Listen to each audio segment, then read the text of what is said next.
ঘটনা ঘটে যাতে দুজন মারা গেছিলেন, 3 জন আহত হয়েছিলেন। কালকেই আমরা 4টি দপ্তরে সমন্বয় একটি কমিটি করেছিলাম এবং আমরা আজকে ফার্স্ট আওয়ারে কমিটি রিপোর্ট দিতে বলেছিলাম। এই কমিটি রিপোর্টে যা পাওয়া গেছে এটা আমাদের রাজ্যে বা কলকাতার ক্ষেত্রে একটি অশনি সংকেত। ওই অবৈধ ওয়ার্কশপ বা কারখানায় কোনো বিল্ডিং প্ল্যান নেই। বিল্ডিং প্ল্যান নেই যেমন the basic norms of fire এবং ইলেকট্রিসিটি, সেগুলো ওখানে ছিল না, কমপ্লিটলি অবৈধ। আমরা এই ঘটনার পরিপ্রেক্ষিতে কতগুলো অ্যাকশন নিয়েছি। তিলজলা পিএস এর কেস নম্বর 226, তাতে ওই অবৈধ কারখানার মালিক শেখ নাসির এবং শামীম মোহাম্মদ, তাদেরকে গ্রেপ্তার করা হয়েছে আজকে সকালে।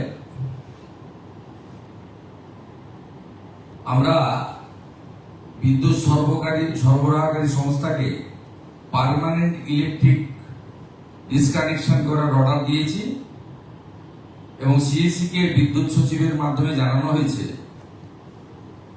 যত এই ধরনের বিল্ডিং প্ল্যান স্যাংশন নেই, অবৈধ কারখানা আছে, বিশেষ করে কসবা, তিলজলা, মমিনপুর, ইকবালপুর সহ এই এলাকাতে, ইমিডিয়েটলি একটি ইন্টারনাল অডিট করে যাদের যাদের বিল্ডিং প্ল্যান স্যাংশন নেই তাদের ইলেকট্রিসিটি ডিসকানেক্ট করার জন্য আমাদের পৌর নগর উন্নয়ন সচিবকে নির্দেশ দেওয়া হয়েছে একদিনের মধ্যে ওই অবৈধ স্ট্রাকচার ভেঙে ফেলার জন্য এএমসির উদ্যোগে, কলকাতা পুলিশের সাহায্য নিয়ে। এবং একইভাবে এএমসি কে বলা হয়েছে এই ধরনের অবৈধ বিপজ্জনক কারখানাগুলিতে জলের লাইন কেটে দেওয়ার জন্য। আমরা এতে জিরো টলারেন্সের নীতি নিচ্ছি। যারা সতর্ক হতে চান সতর্ক হয়ে যান, যারা বেআইনি কাজকর্ম করছেন তাদেরকেও আমরা সংশোধিত হতে এবং এই ধরনের কাজ থেকে বিরত থাকার জন্য কড়া নির্দেশিকা এবং পরামর্শ দিচ্ছি। দ্বিতীয়ত, গত কয়েক বছর ধরে আগের সরকার আলু চাষিদের উপরে অত্যাচার করেছেন, আলু ব্যবসায়ীদের উপর অত্যাচার করেছেন। আমরা মুখ্য সচিব, প্রিন্সিপাল সেক্রেটারি পশ্চিমবঙ্গ এটি নোটিফিকেশন করে এগ্রিকালচার যারা প্রোডাকশন করেন, includes potato, food grain, well seed, fruits, vegetable,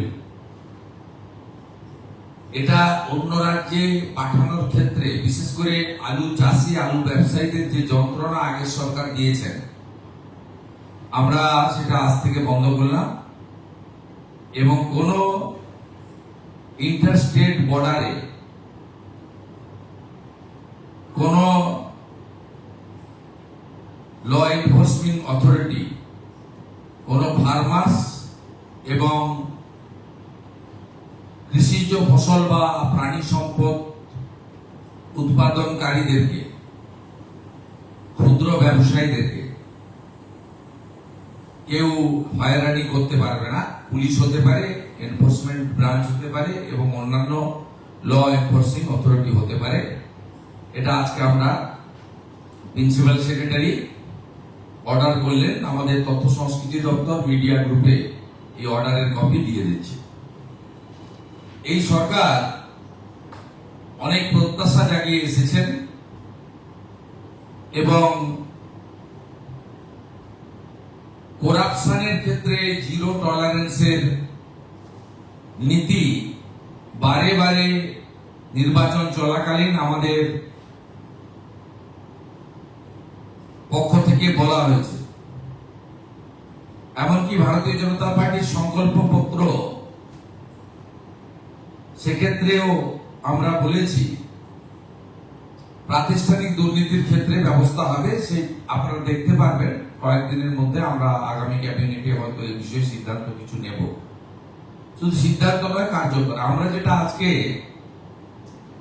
সই করলাম, সিবিআই 4টি মামলা গত 4 বছর আগের মুখ্যমন্ত্রী, স্বরাষ্ট্রমন্ত্রী, বিধায় আটকে রেখেছিলেন।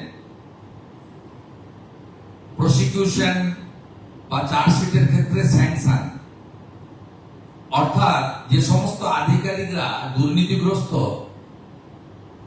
তাদের বিরুদ্ধে সিবিআই বা অন্যান্য কোর্ট নিযুক্ত তদন্তকারী সংস্থা তারা চার্জশিট দিয়ে তাদেরকে পানিশমেন্ট বা প্রসিকিউশন দেওয়ার ক্ষেত্রে স্যাংশন নিতে হয় আইন অনুযায়ী। বিদায়ী সরকার এবং বিদায়ী সরকারের মুখ্যমন্ত্রী তথা স্বরাষ্ট্রমন্ত্রী এই স্যাংশন আটকে রেখেছিলেন দুর্নীতিগ্রস্ত আমলা এবং আধিকারিকদের বাঁচানোর জন্য। আজকে আমরা সিবিআই কে 3টি দপ্তরের আধিকারিকরা যারা করাপশনে যুক্ত ছিলেন তাদের স্যাংশন আমরা দিয়ে দিলাম। অর্ডার বেরিয়ে গেছে, সিবিআই কপি পেয়ে গেছে বা পেয়ে যাবে, একটু আগেই অর্ডার হয়েছে। এটাতে এডুকেশন ডিপার্টমেন্টের টিচার রিক্রুটমেন্ট স্ক্যাম রয়েছে, মিউনিসিপ্যাল অ্যাফেয়ার্স ডিপার্টমেন্টের মিউনিসিপ্যাল রিক্রুটমেন্ট স্ক্যাম রয়েছে এবং কোঅপারেটিভের ক্ষেত্রে সমবায় দপ্তরের ক্ষেত্রে কিছু কোর্টের আদেশে যে তদন্ত হচ্ছিল কিছু আধিকারিক তারা যুক্ত আছে, তাদের বিরুদ্ধে প্রসিকিউশনের স্যাংশন, যা বিগত সরকার দুর্নীতিগ্রস্ত আধিকারিক আমাদের আড়াল করার জন্য 4 বছর আটকে রেখেছিল, আমরা আজকে সেটা দিয়ে দিলাম।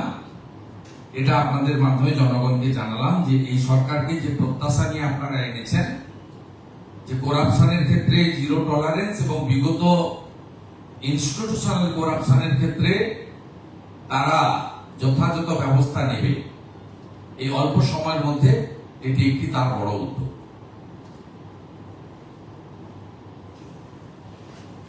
Thank you.